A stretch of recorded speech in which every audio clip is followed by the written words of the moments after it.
How you feeling, man? I'm better now that you're here, I guess. There we go. Yeah. I gotta have a drink when I do these with you. Just kind of eases the pain. It's almost like getting your blood drawn, Man, hanging out with you sometimes.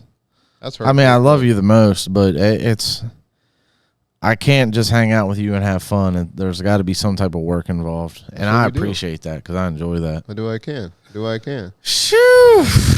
So listen, thanks for taking the time. First of all, we just need to know the basic. What's the your basic? name? What? What's your name? Where are you coming from? We didn't get this in the last episode. No, we need this from the top. My name is Jamie B. Lawrence. I am the creator of Rebellious Records, which was a hip hop group slash Oneroom Productions. Rebellious Records and Oneroom Productions. We recorded, we shot the videos, we edited them, we did everything in house. And we started making hip hop music and pop music, even some rock music as well. Back in late 2007 is when I finally was like, I like doing this stuff, and messed around with it many years before that. But 2007, I finally linked up with the right people and said, it's Rebellious Records, Oneroom Productions, and we make music and we make videos and we DJ shows. We put out mixtapes, music videos, just a whole lot of creative stuff. Oh, that's good to know. All right. What was that one moment when you're like, I can do this myself? Like, I can put this all together? Instantly. As soon as I made a couple songs, I realized that there was more to it than just making songs. It was, how do I get people to hear these songs? How do I get people to see these songs? How do I get them to see me as somebody that makes the songs? And it was a rabbit trail down a whole lot of other stuff. Did you want to be in front rapping? Did you want to be producing? You want to do everything? I wasn't sure. There was kind of a thought initially that I could write things and put words together that people would be interested in. It took a few years to realize that I'm probably not the guy to do that. I didn't have too much to say, but the initial thought was that I was gonna put words together and tell stories that people could relate to. When you started that, you said you had a whole group and everything. Did you find them? Did they find you? What happened with this? How did you find everyone that you were like? The people that were involved were SS, Andrew Shadrack. Shout out to him. Best man in my wedding. I was the best man in his wedding. We did a lot of freestyle rapping when we were drunk as 18, 19, 20-year-olds at parties. Somebody would play a beat and we would rap. So he was part of that. And then Kevin Rideout was a guy I grew up with. I made some music with him back in 1998, 99 on my mom and dad's home computer with the mic built into the monitor. This is how far this goes back. So, you know what I mean? Listen with headphones, rapping in the monitor. So he delivered some verses on that album. But the guy who's most instrumental to making everything happen is Matt Miller. He was the one with the experience with not only making sounds with instruments, but being able to make them digitally as well. He was working on a laptop. I don't even know what he was using at this point. But he was the one making the sounds, making the beats, giving us an opportunity to make a song on top of it. So Matt Miller is instrumental in all of it. And he was the one that also recorded the vocals, and then me and him would kind of mix things together and decide on echoes and mixes and masters and all those little things on the voices me and him kind of collabed on. But he was the first person with some brain that appeared that could capture it. And that's how it started, 2007. Now, from there, because when you had Oneroom Production, Oneroom Media, all these things. By the way, did the name change over time? Was it Oneroom Production, then it changed Yeah, it over changed. time? I mean, it was Rebellious Records and Oneroom Productions. So Oneroom Production was basically the beats and the mixing and the engineering. Rebellious Records was me, Ride Out, Shadrach, even Dave Lynch had a couple appearances on that first album. Real crazy. Alex Grove made an appearance on that. That was the only song I think he's ever recorded. He's ever been on. He was on that album. So it was just a real trial and error period in creativity, is what it was. And those were the people that were a part of that. Wasn't a lot of people though. How proud are you of that record? Oh, it sucks. It's real bad. I couldn't listen to it right now. If you and I sat down in here and listened to it, I'd probably like be in a side room drinking a beer because I wouldn't want to make eye contact with you. It wasn't good, but it was necessary to start somewhere. And thankfully, there are a few people that said it wasn't that bad. Most people I run into say it wasn't too bad. It wasn't like horrible. So that makes me feel good. Do you still have it? Oh yeah. I could go pull it. We got fresh copies that never sold. I was ambitious, man. I printed off a lot of copies, and I still got copies left over. Yeah, okay. that never sold. I gotta see that. I didn't know. Look, listen, you were prepared. That just means that you're prepared for success. No, and we there was a guy at Staples back then. I mean, this was 2008, so to really print off your own CD wasn't cheap then. There was companies you could have sent off to and got it done, but man, they still would have hit you for $5, $6, $7 a CD back then. And we made friends with a guy in there in the copy center at Staples. And if we gave him $40 or $50, he would just give us, stacks. And then we go back and fold them and insert them into the. We still had to buy the plastic part of it. You know what I mean? The actual CDs themselves. But the printing is where all the money really was. And yeah, you give my man $40. He hooked us up, man. We printed off a few hundred, man, 300 or 400 for $40, $45. It was a great deal. Man, you got the hookup right man, there. Okay. Man, what a deal! What? What a deal, man! All the ones that you got on the album, did you already see like Lynch? I want him for this song. What happened with all that?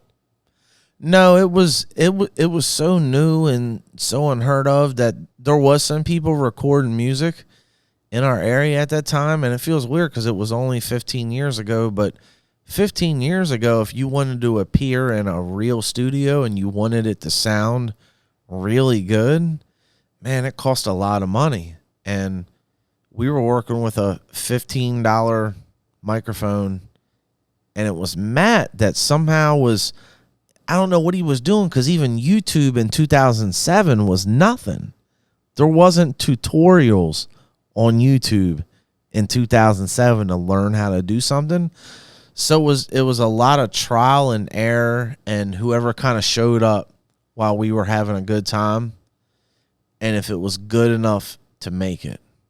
So there was a couple other people around at that time that wasn't serious, but they ended up on like skits. Like everybody kind of got used, whether it was like a phone call or a skit or something like that. It was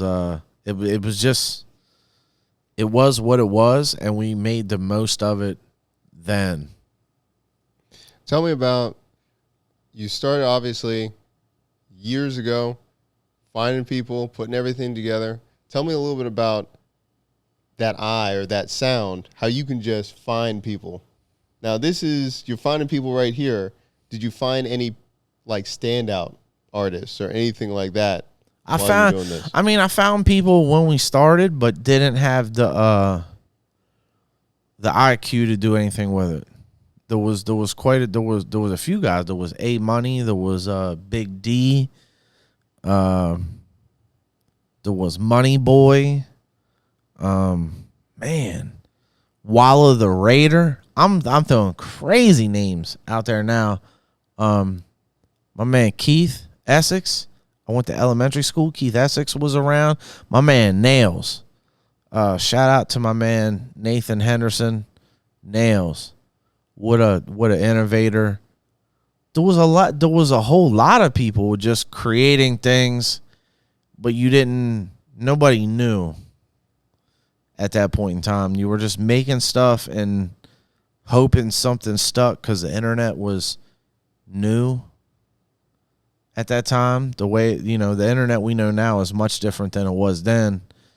And you could have something great back then and still be unknown. Now it's like if you got something real great now, the world knows instantly. So it was different. It took a lot of trial and error to know what was cool.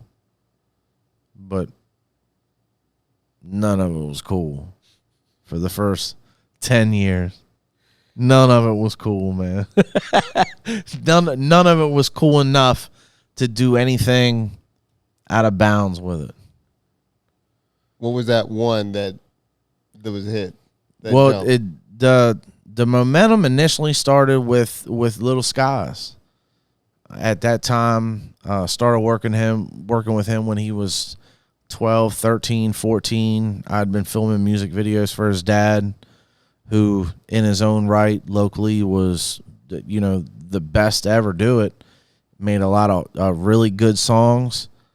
Did a lot of good shows. I mean, shit, he really did his thing for quite a few years, and had a son that he was helping along.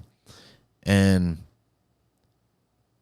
he made music since he was like 5 and 6, 7, 8, put out a project every year. I kind of met up with him and started shooting videos. I think he was 9.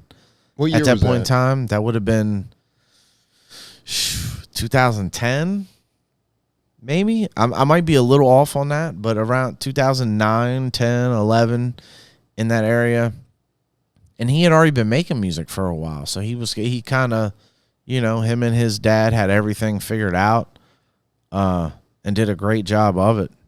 And he was rapping about what he wanted to rap about, and I kind of came in, provided some visuals and some guidance on what he should look like when the camera's in front of him, even though I didn't have any right or any knowledge to be doing so. I just thought what I thought was cool.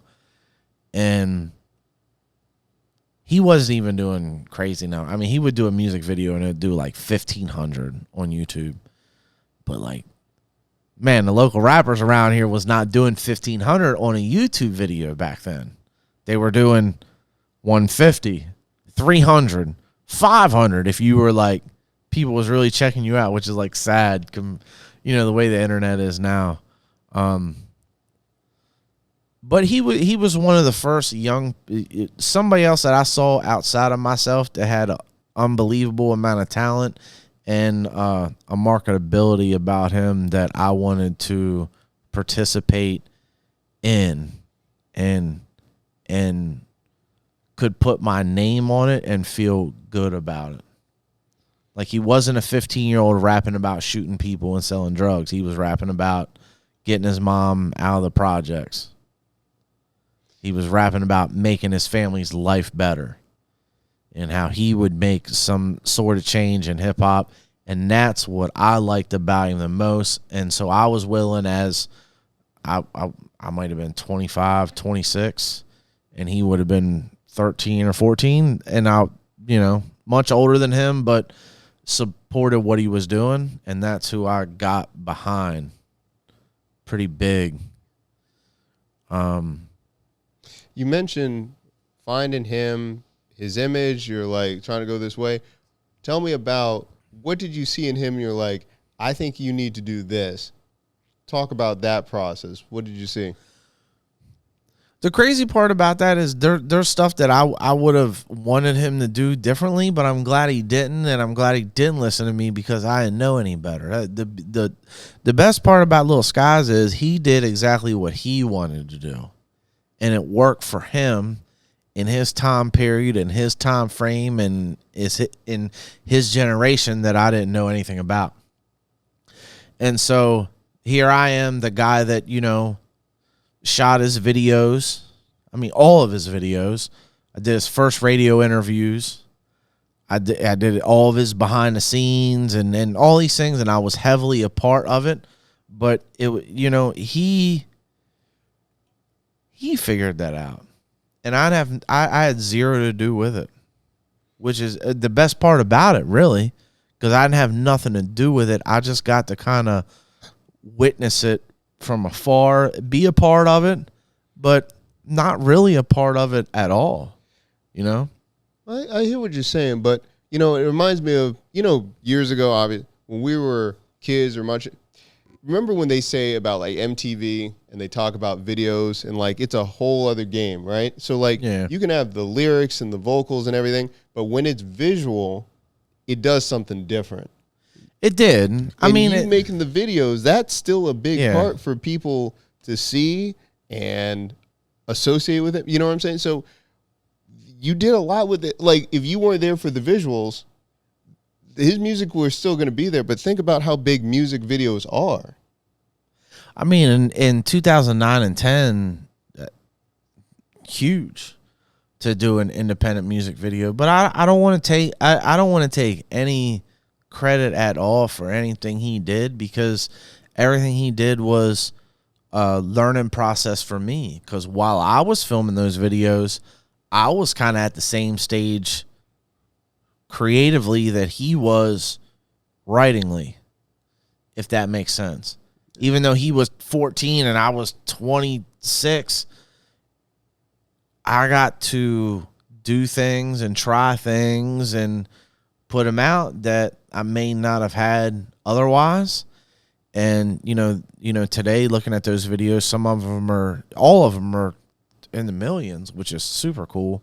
Some of them are a little higher than others, but a lot of them were like real freestyled, man. Just kind of happened off of the cuff because I believed in what he was doing. I believed in what his family was doing and supporting, because everybody can have a son that raps, but if you're going to support him and he's saying a bunch of wild ass garbage, then I'm like, what? I'm trying to make $1 million. I'm trying to be known for doing things that I love, but I'm only going to do it under the right circumstances. If I wanted to do it just to make money, I would have got a whole lot of money doing this stuff off the internet. A lot of money. I could have made a lot of money if we wanted to pretend. You mentioned it. So that's interesting. A lot of people wouldn't go that direction. Was it something just in you? You felt like it was just a knee jerk, like I can't do this? I don't know. And there's moments in my life where I still question why I didn't. It's just one day is different than the other. Because I could have just bullshitted a whole lot of stuff and made way more money. And you know it. Yeah. A lot of people know it. I could have. If I just wanted to do a bunch of nonsense and do a bunch of fake stuff, then I could have. But I don't know if that's how I want to make $1 million. It's just I don't think that's the way I want to acquire it. You mentioned finding skies. This is time not to be humble for a second now. Just give me a rundown. Different artists that you saw, got to participate, just like.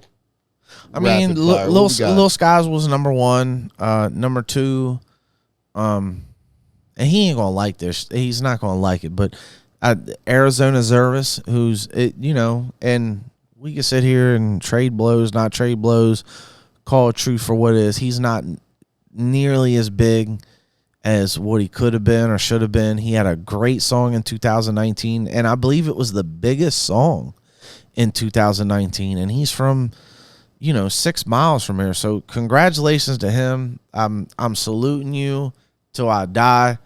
I'm glad you got to do that. I appreciate you doing that. I love that you did that for Smithsburg. That's awesome. And I'm proud of him, saying that I know him and participated in it. But the new music game is much different than what we grew up in, and I hope he's able to keep it going through a certain amount of time, because it seems like you only get a real small window now, and then you're closed off and you're done. But shout out to Arizona Zervas. I shot videos for him. We actually met because me and him was beefing on the internet. He was in 8th grade, 9th grade. I was 22, 23 years old. And somehow we got in like a rap beef on YouTube between him and a kid he went to school with. And like I was 22.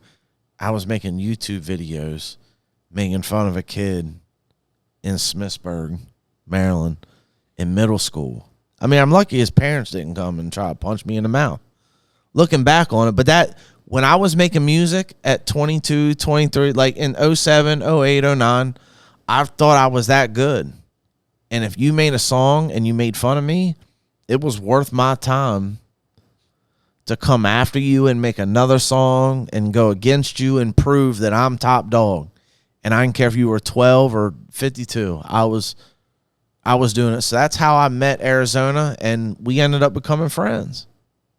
And I shot I've still shot more music videos for Arizona than he's put out professionally as a signed artist.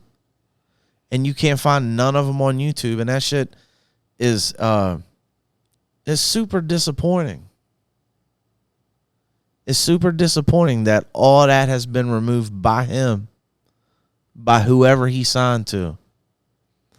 Because you could be way bigger with the backstory. But they don't want the backstory no more, man. You still have the footage? I got all of it. And I could have been a jerk years ago and put all this out. And you know what I mean? I could have been like a weirdo and put it all up. But like, man, it's disappointing. Like that kid really achieved a whole lot from a small town. He didn't come from much. And I love and support him to the death. I love that story. And you can't find none of the original story online. And I'm a big part of it. Weirdly enough. Even though I'm not, I hope he watches this one day. I ain't got nothing to do with this come up. But during that real short window, I was big.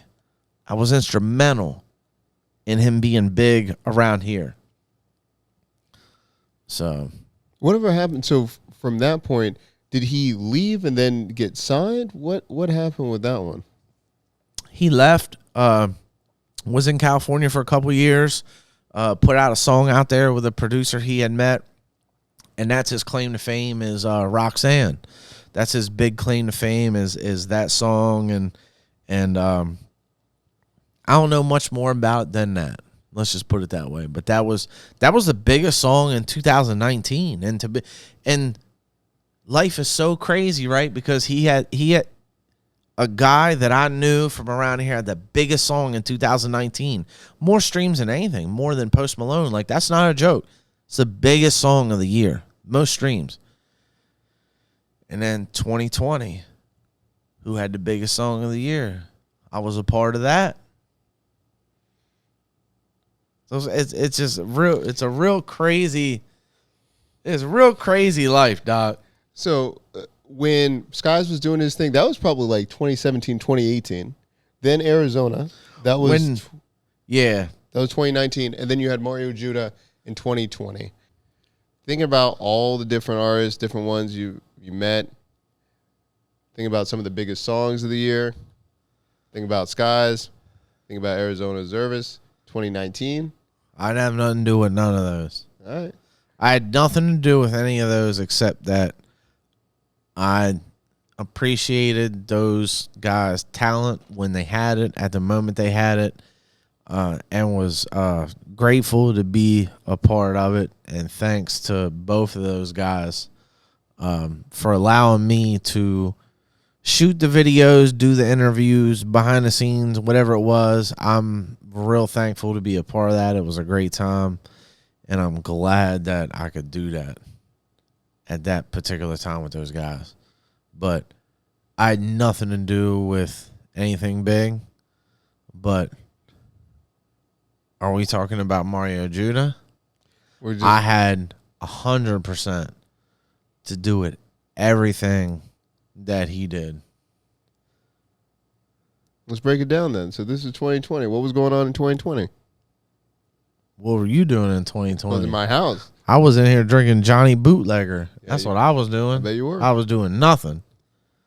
I was in this office painting. So this place looks great now, but it didn't look like this. It looked close, though. It was painted. You got to put a clip in at this point. This was painted. It looked great in here. Don't mess with me. But there was nothing going on. And at some point, I was on the internet. I was on Hip Hop Central News. I don't know if that's a name now. It was a bull from New York, young dude. He was in his early 20s. Hip Hop Central News is what his handle was at that time. And that's my bad. I apologize, that dude. I don't know what is. It's probably changed now. Nolan, some like, man, my bad. I don't, because he should get some credit. But this dude must have accepted some form of payment from Mario to share Mario's stuff on his channel, and I saw it, and it was just audio, but it was like super weird, red and green and like cow horns. It was like a picture with it was just a song, but it was like a picture. All that stuff got changed afterwards, so you'll never see it again. But like green and red and bull horns and cow skulls, and it was weird. It was weird. And then I listened to it because the photos look weird, and the song was just as weird. And I was like, man, I don't know who this guy is. He's like singing. He's singing some real crazy stuff on rap beats, and I really like love this and haven't heard it for a while, so I'm gonna send him a message. That was it. I mean, that's how it started. Where was this? So was this on Twitter, IG? Was this, you saw it on Facebook? No, it was on Instagram, Hip Hop Central News. It was a couple slides. It was like, 2 or 3 songs, and they all kind of like the similar green and red and cow horns, and there were songs, and I was like, man, I haven't, like, it reminded me of some like real old school Limp Bizkit type shit, but not Limp Bizkit, nowhere close. It's not even, you can't even compare it to that, but it just kind of had a real crossover to me that I haven't heard in a long time, and I thought it was cool, and I was like, man. And I've done this a lot of times. There's quite a few people I did this to. I was like, man, I love your song. If you can figure out how to make it to Hagerstown, Maryland, because I'm not paying for you to get here, I'll shoot a video to this song because I think it's cool. And during 2020, with nothing going on and life feeling kind of crazy and uncontrollable, that was kind of my way to control something. And I messaged a whole lot of people. And that's a guy that responded. And was he like, yeah, I'll be there next week? What was that? Yeah, he was so gassed when I messaged him, and he couldn't believe it. And I think he was kind of basing that response off of some of the success. I had a couple viral videos with myself that did pretty good. And the strength of Lil Skies at that point, Lil Skies was doing really good. but didn't have nothing to do with me at all. He kind of popped off on his own and was doing good. And I had these videos out there that had been out there for quite a while, and they were doing some good views. So if you researched me in 2018 and 19, I look like I was kind of doing some stuff. You know what I'm saying? I wasn't really doing a whole lot. But if you looked at me on the internet, I was kind of a cool guy. That's why I'm wearing shades in this interview. Oh, it paid off. Well, even okay. I mean, there's a whole other section we're going to talk about, like fame and what that equates to, and all of those things. But you were doing some big things. Those numbers were. I mean, we'll be able to pull them up. But like, I remember a couple Skies videos, just like even the concert videos were doing crazy at that time. I think that was my first big viral video. Is after man, that's bad. After XXX Tentacion died, Skies did a tribute to him and played one of his songs during one of his live performances in Pennsylvania. That was, I believe that was 18. Might have been 9. It was 18. And that video, I woke up one day, because I'll never forget it, and this is why so many people mean so much to me, because you can't make all this stuff happen without other people and the right timing and being there. And I was filming a wedding, because that's how I make a living. I got to actually go places and film stuff, and people got to pay me to be there. And I was at a wedding, and that video went from like a couple hundred views to a couple thousand, and you were one of the people that I called and was like, man, this video's got 54,000 views. And it sat on there for a couple of days with no views, and then like somehow out of nowhere, that video had 100,000 views, and then it went so crazy, and then it was millions. And I don't know what it is now. I have no idea what it is now. Please bring it up and show it, because I haven't looked for 18 months, but it's got to be 4 million, I think. I'm just gonna bring it up. I'm gonna say it's probably close to 10. I'm gonna say it's close to 10. I say it's like 4.5 or 5. You're being gracious. And 4.5 or 5. Okay. So But that was the video. While you look it up, you're at 10.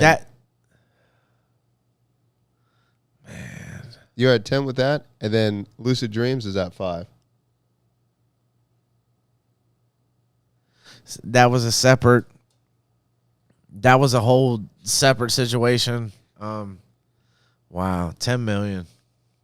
That was the video that got people on my YouTube channel, and I'll never not be the type of person to not acknowledge that and say that all that happened was because of something that I did or something that I said.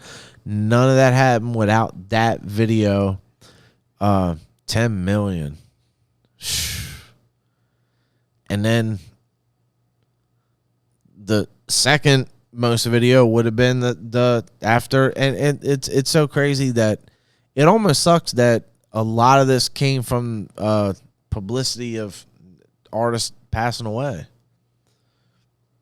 You know, so that's sad. But the second most video was Skies was performing a Juice WRLD song, and that did 5 million. That's 15 million on just 2 videos. Now, and it was those videos for whatever reason that caught with people, and that's what they watched, and that's what they saw, and they incorporated me with that somehow. Well, it's on your channel, and you were the one capturing it. I was there. It's nuts, but honestly, that's how a lot of this stuff is supposed to work. When you're the guy capturing it, you never get any credit for anything ever. Even if you're getting paid or you're not getting paid, when you're the guy filming people doing amazing things, you might as well just off the top figure that nobody cares because it ain't about you. But you got to kind of remember that it is about you and feel good about it, but don't let it get to your head either, because somebody else could have easily just done it and would have done it if you wasn't there. And that's why creativity is all about timing and opportunity. And so the best creatives in the world have been able to kind of put all those in an egg shape and make the most of it as it happens, because you can't have all of them at the same time. You just got to recognize them when they're there, do the most with them, and enjoy them while they're there. They talk about, some people have like described luck as it's opportunity meeting preparation. Where did you see that? I don't know. That's I love that you say that, because that's something that my big brother Dave used to tell me back when I was in high school when I was rapping. That's exactly what he used to tell me. That was the formula.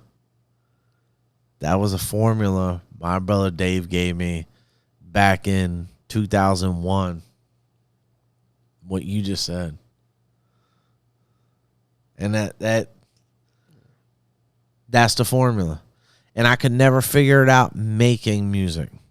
But for whatever it was, I could figure it out pinpointing people who were good at things I wasn't and applying my passion and my talent towards them and doing it. So the shit with Lil Skies is weird, right? I got all these views and all these subscribers off of these videos that I shot with him. And it looks like I'm coattailing and I'm pocket watching. But it's not, because I wasn't the first person that he did all these things with. I was there at certain moments in time and captured them during certain moments in pop culture and then delivered them really fast. And they organically did those things without me paying any money, any mind, or any attention. I simply saw things in the flesh and decided to copy those, because I was at a concert. I could have recorded all of it, and I didn't. I copied certain things at a certain time during a certain measure, and those are the things that win. And that's the beauty about storytelling, is it's easier to storytell when somebody's doing the right thing. And at those times, he was doing the right thing. And I story told at the right time while he was doing the right thing. And that's why they work. It don't work, and it doesn't work any other way. Not that I've seen.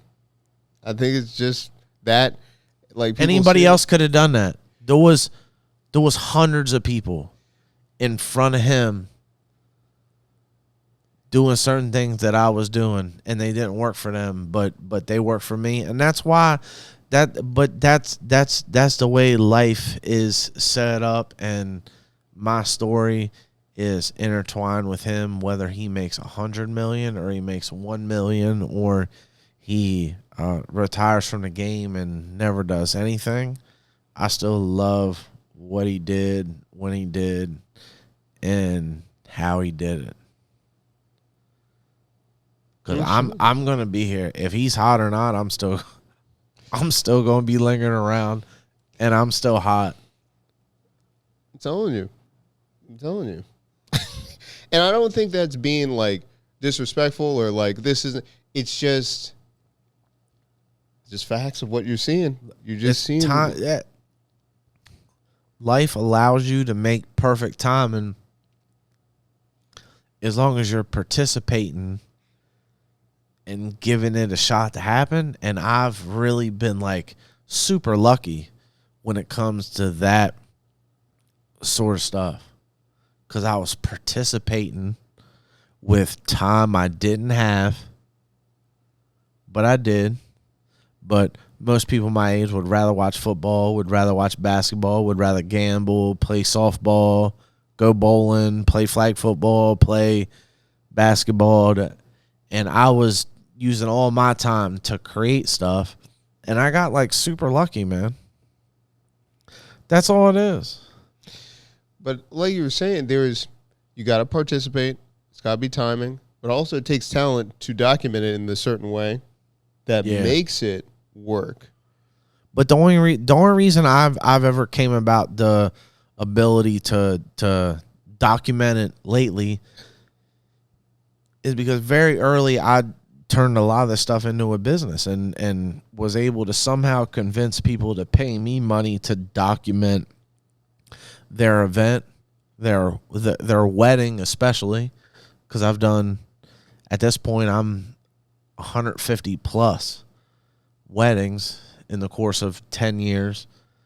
And it really prepared me when I was in those situations, because those situations actually came later in life after I was prepared to take them, because I was shooting weddings, I was making commercials, I was doing events, anything I could to prepare myself for that. And people were paying me to capture it, so it made it even better. So you're making money. Now you're honing your craft. You're checking out, and we're thinking about you bringing back. Well, you're bringing for the first time Mario here. So all that prep, all those years, all those reps, now you got him right here in Hagerstown. And that's what it was. It was, and I was on Hip Hop Central News that day, and I saw that song. There was a couple of them on there, and I said, I haven't heard anything like that since I was in high school. We need to get him here. And that's where you're part of the story, because you paid for the flight. I said, man, we need that was after the fact. That was after the fact. But so we need to get this dude here. I love these songs. I don't know what he looks like. I don't know who he is. I never saw a picture. I couldn't even send you a picture of him. Could I? No. I sent you the songs. I know I sent you the songs. Yeah. I know I sent you songs. And it just so happened that his dad was a delivery driver for FedEx, and everybody could document this part of the story. You can go back and check this out. But his dad worked for FedEx, and he got delivery route in the same city that we're sitting in right in this room, 10 minutes from here. And he brought his son here. And for the first time in his life, that man drove his son across the country and dropped him off with strangers. I didn't believe it when you first told me that. When I got here, I was like, "Who is it? I can't believe that a parent would drop off their kid here." And didn't he stay in the office? Did he? He slept here. He stayed here for, I think the first time he came was it was 2 weeks. Between 2 and 3 weeks until his dad got another trip back out here.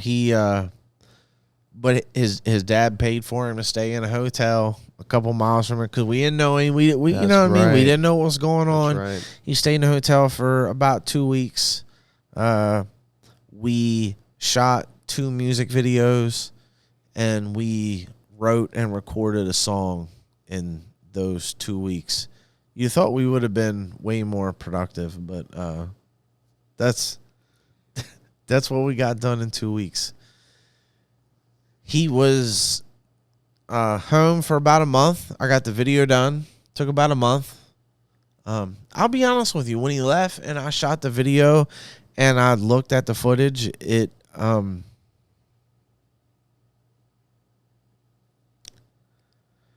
I didn't think it was what it was, to be 100% honest with you.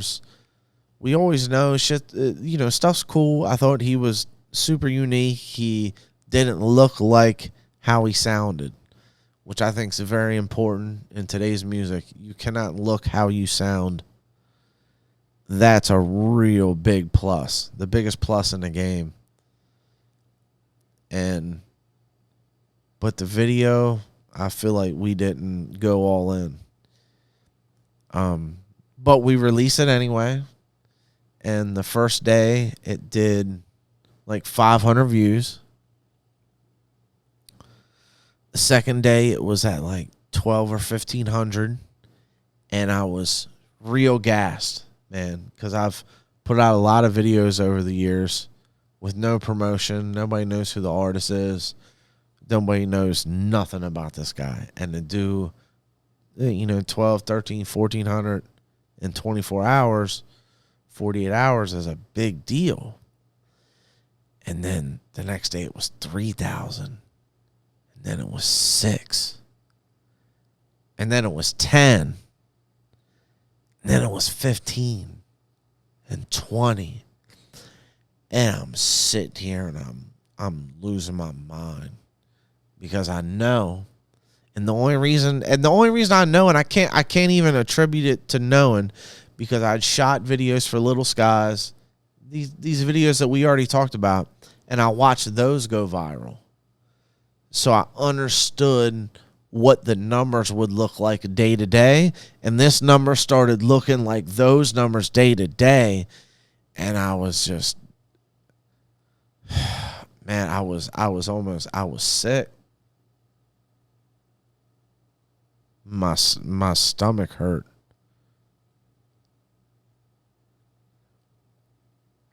And then that's when me and him started looking around at who do we know that has a page that does hip hop, that does this, that promotes this. And man, is it $5? Is it free? Is it 20? Is it 50? How much money? I know he spent a few $100.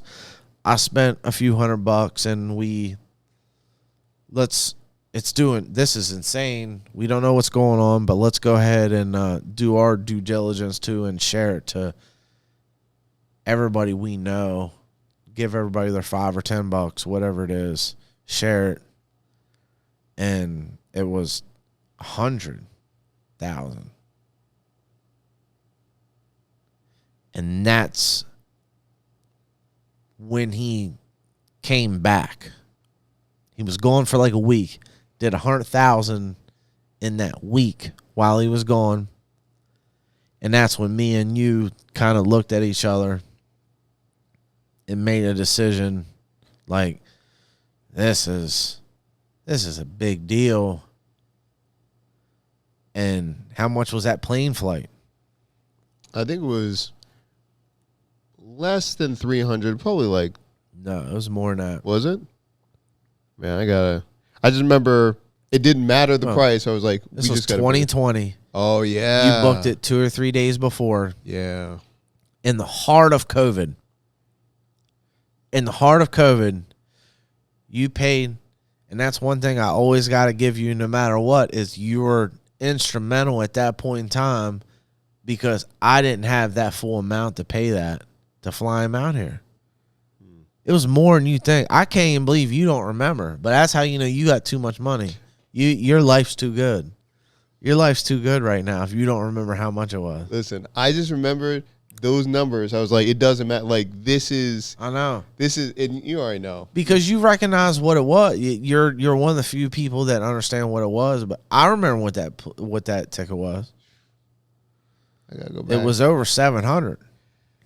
I gotta go check. It was over 700, and you paid for it. And I know I never paid you back for it. Man. I still ain't paid you back for it to this day, because I still ain't got it.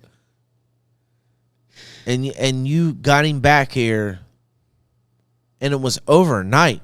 You paid for it, and he was on the plane 4 to 5 hours later, and me and Nick went and picked him up, and we brought him back, and we sat here for 2 to 3 days until it hit 1 million. And it hit 1 million while we sat in here and ate Uber Eats and got drunk as a sailor.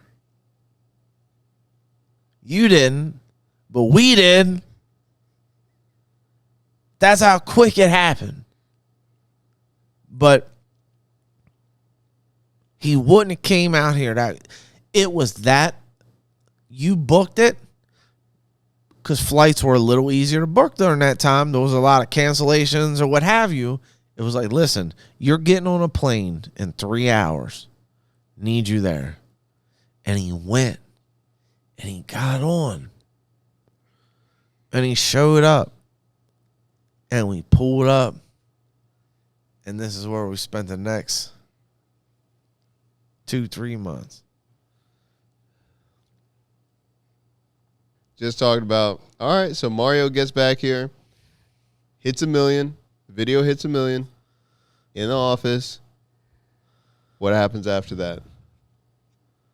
Start getting a lot of phone calls. A lot of phone calls to the point where he was super uncomfortable. Stopped taking them. And they started getting directed to me. I don't think the intention was never to be his manager or somebody making decisions for him or somebody acting upon him, but somehow that's kind of what happened because I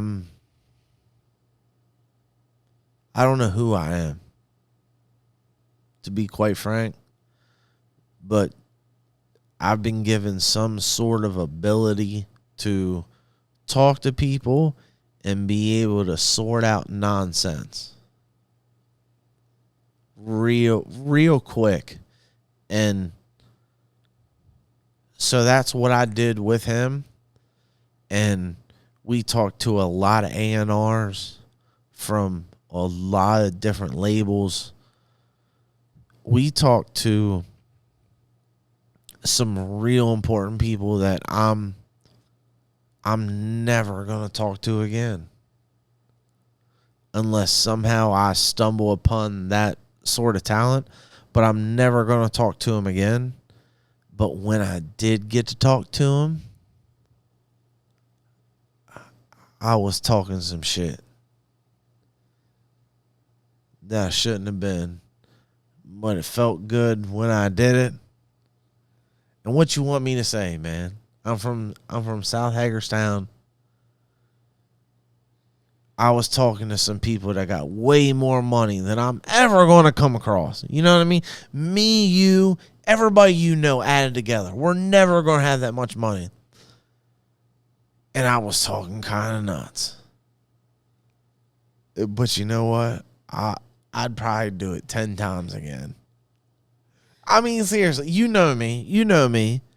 And I shouldn't be like that, but I am like that because I'm not willing to sacrifice anything for what it is. If it can't be what it is in front of this lens, in front of this platform, then I don't want to participate in it with everything that I got. And so when I was talking to these people and they wanted to bring him a part of their record labels or their distribution company or whatever those were, I felt disrespected by the offers. And looking back on it now, I think that's one of your questions in your interview. Looking back, I should have entertained more opportunity. But I believed in the final product so much because I was already a part of it. And we had already shot a second video on a second single that we picked.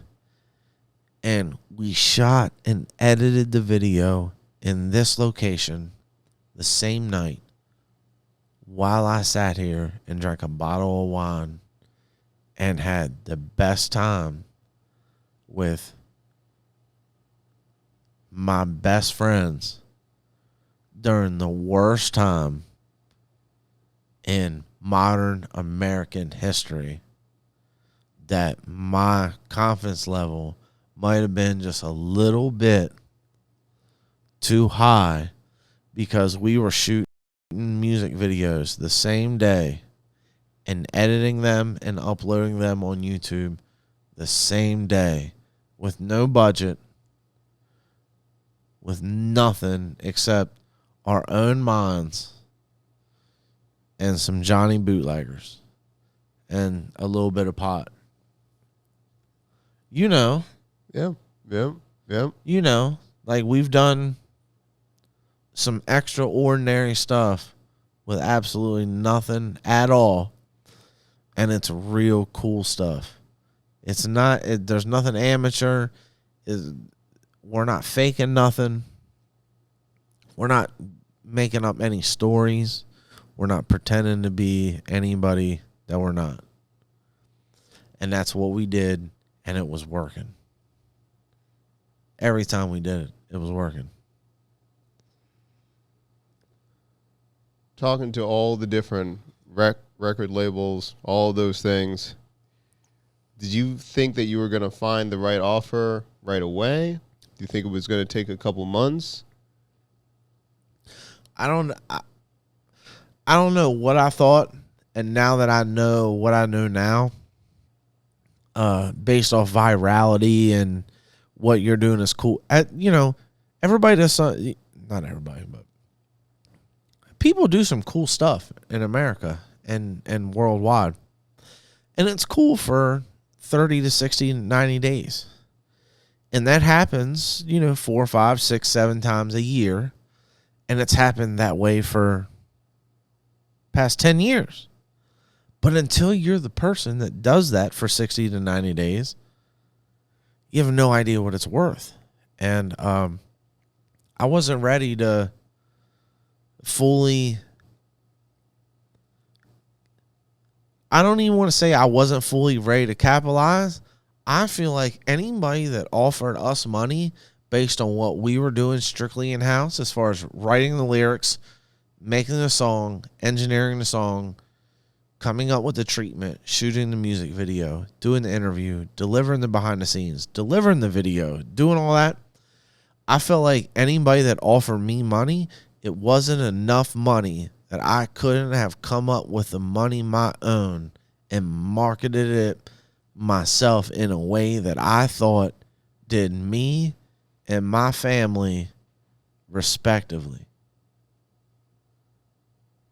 Nobody ever offered me enough money where I was willing to be like, all right, just you guys do it. And what sucks about that is people offer me a lot of money and I didn't take it. So talking about that, It wasn't enough money. Not even close. It might have been close. It wasn't enough money. People offered me enough money to shut up, let's shoot a video, put it out, do what we need to do. Wasn't enough money, man. Well, that's why I'm sitting here drinking Johnny Bootlegger. Well, all right. So all this happening, craziness. It wasn't enough money. And here's why it wasn't enough money. Because when I show up to film something, people pay me money based off my skill level. I don't show up there for free because I like you. And I wish I could every time. And sometimes I do. I do that a couple times a year. But I need to be paid. And for some reason, I've been put in some sort of position where enough people appreciate what I do and respect what I do, and I'm able to make a living filming videos in and around the hometown that I'm from, and it's enough to get by. So the money that a record label sent me for a song and a video I did and to do this or do that, it wasn't enough. Because I'm not out here wishing and praying on an opportunity. So that's what I got. Yeah, I could have. At that point, I could have sold Mario Judah and done something kind of weird with him. If that's what you're getting at, Well, we could have yeah. done something weird with him, but that's not what we're about. Well, and I think that kind of leans right into that last aspect, that originally it was really empowering Mario, because I remember we set up the LLC. We did everything to empower him. You did. I was just here. You did. You gave him a tax ID number. You gave him a bank account. You gave him. I don't think we did a website, did we? We might have done. We actually got his domain. I still have it. That's one thing about anything we've done or anything we're going to do is, if anybody around us does really, really well and kind of exceeds what they're doing, we'll give you the opportunity to have all of it. And that's what we do with him. And I'm glad we did it that way, and I hope it worked out in his favor. I'm not sure if it did or it didn't, but we put Mario unlike never before, because we were around artists that have done great things before that and had no say in paperwork. I'm glad we weren't. But with Mario, we were involved in all the paperwork, and we still gave him a chance to own and be a part and operate his thing his own way. And I'm still glad we did that, because karma is kind of one of those things that is hard to it's hard to deal. Well, you can't deal with it. It just kind of deals with you. And I couldn't afford that. And he owned everything he had, so he made every decision that he made. Do we want to talk about when he left? I mean, we can. I think it's necessary. What about it? So everything was going great. Videos were going great. I remember the Lyrical Lemonade interview, you doing photo shoots, all right there in the parking lot. Then he was getting some random sponsorship. Did he get boxers or something? It was crazy. That's funny. He had an underwear sponsorship. Man, how do you get an underwear sponsorship? I just remember all this happening at once, and then I get a call, because I was like, okay, this is gonna go well. I remember we signed. There's pictures of it. Remember, we did all. This stuff. It was the day after we signed him to a managerial contract. Yep. That's all we signed him to, because at the end of the day, we're pretty honest guys. We're not trying to do too much with you. If I got to take advantage of you to get paid, I'm not trying to pass away and deal with that in the afterlife. I'm just not, man. And so we were honest guys, and he obviously signed to something and disappeared, and it was the day after he signed to us. So after he signed, some time had passed, some conversations were had with who he signed with, and we had to sign him out of what we signed him to. And what we signed him to was not the latter of the two, I guess is the best way to put it. Because you're a decent dude. Because you could have signed him to the craziest part of it. I could have signed him to some stuff. I get it. But at the end of the day, you're a way better guy than I am. And we signed him to a managerial contract, and we were happy to give it up. And we, through some paperwork, gave him up to whoever signed him, and they took full ownership of his operation and everything about him, his likeness and his music and all those things. And that's it. That's kind of it. And we're here talking about it, letting it be known, because there's still people that contact us today that think we have something to do with what he's doing. And we have nothing to do with what he's doing, but we were happy to jumpstart what he was doing. And Doc's not. I mean, Doc played a vital role, but I'm a 100% the whole reason why he was who he was when he was. 0% of that has to do with him. That's 100% to do with me, because I know what I'm doing. I know what I'm listening for. I know what I want to put out, and I still haven't heard it since then. That's how talented he is. He was, and he still is, because I still haven't heard it since then. But that's 100% me and my YouTube channel and the places I showed up to, the things that I filmed at the moment I decided to turn my camera on at that time and upload. It's a wild life, but it all comes back to me and my timing and my decision. It's not it, but it's never been to do with my talent musically.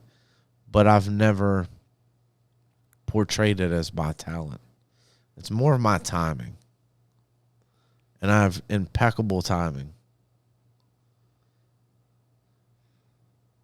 With all that, seeing that, I have impeccable timing. I see it. Listen, the track record speaks for itself. And this is, the thing is, and we've talked about this multiple times, but it's not just in music. If you look at when you trends with, I remember when you were buying Nintendo games years before it popped off. You just have time, and you see pop culture, you see what's going to be next, and then it hits. Vintage, you've got it, man. Yeah. I have it, and I haven't been able to fully capitalize on it yet. But in a weird way, I've been capitalizing on it the whole way along. They're just not big hits, but if you can hit enough of them as you keep going, you'll figure it out. And I think that's where I'm at. I'm not done with music yet. I'm not sure where I go with music after this. And the reason I say that is because music is too easy now to do, because there's very particular, very specific things that if you land on, you're gonna have a certain trajectory, and that makes it easier. The way you look, the way you sound, what color your hairs are, what color your eyes are, do you have tattoos? Do you don't have tattoos? What color are the clothes you're wearing? All those things are like really easy to guess upon now. And as long as the music is like a 5 out of 10, if you guess those other things first, that 5 out of 10 becomes a 10 out of 10. Music wasn't like that 30 years ago. But we're playing a different game where I think that cycle comes back with time. And right now we're kind of judging music as a wrestler and no longer an athlete. Right? So more entertainment than actual skill level, you're saying? It's a lot more to do with eye appeal and entertainment than skill factor. Whereas when hip hop was in its element and is what it's become today, it was all about skill factor. Not all, but 70%. You know?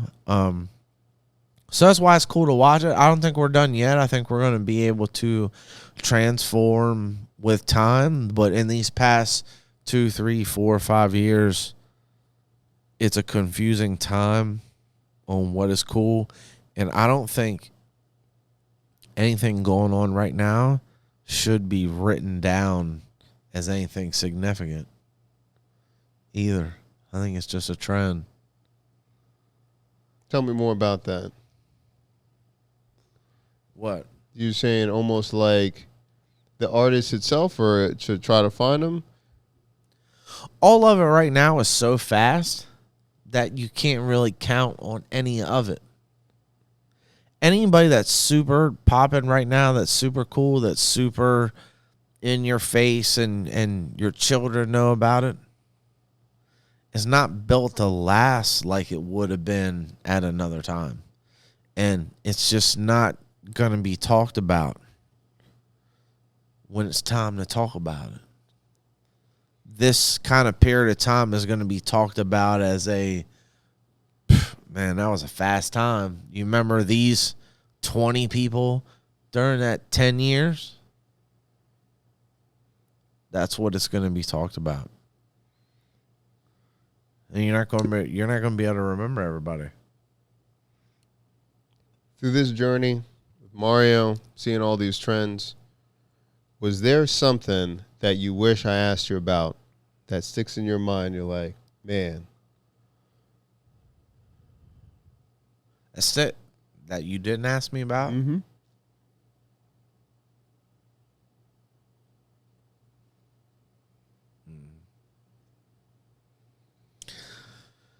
You didn't ask me why I was wearing these glasses.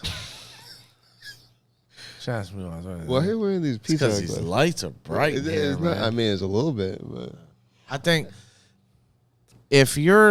whether you're a rapper or you're a videographer or a DJ, the most important part, I think, right now is taking everything that's happened, everything that exists, and trying to make it your own.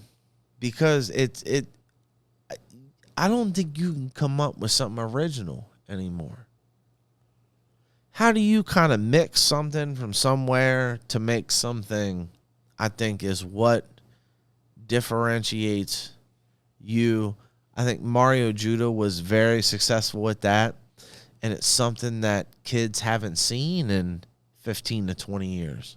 He mixed a rock with a rap, but he was kind of opera, right? He kind of had like this thing to him that you haven't seen for a while, right? And he didn't.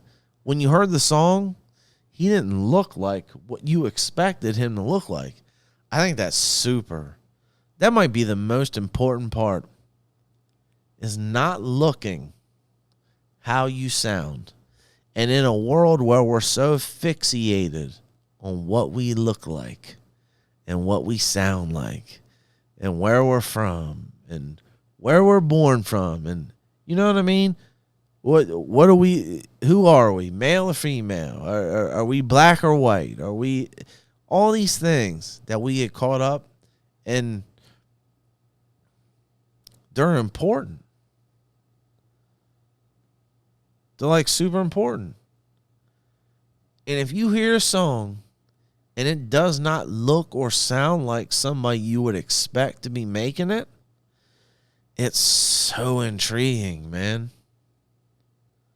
And I don't know how you create that other than being who you are. I don't know. I don't think you can actually fake it.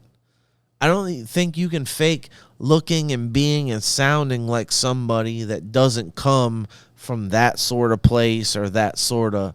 And those things they actually happen quite a bit. There's a couple of those happening in every high school in America right now. Not a lot, but a couple. And you add them up every high school in every county in every state, there's millions. But the chances of having that and then be willing to put it out in front of lights and upload it, tough, man. It's tough. It's tough. So I commend anybody willing to be who they are and putting it out. Even when you don't look and you don't sound like what you should look and sound like, that's the most beautiful part. And that's how you unlock a whole different life for yourself. And I'm able to see that shit. I wish I could see it more because I'd have a lot more money. But we'll talk about that next podcast. I like it, Jay. Appreciate you, man. Appreciate the time. This is just the beginning. This is just one story you have. By the way, that's just one. I'm out of stories. Oh, yeah, whatever. That was a good one. Appreciate you. And we're going to be seeing your next chapter, what you're doing over here. All right? I'm here drinking Johnny Bootlegger. We got to edit that.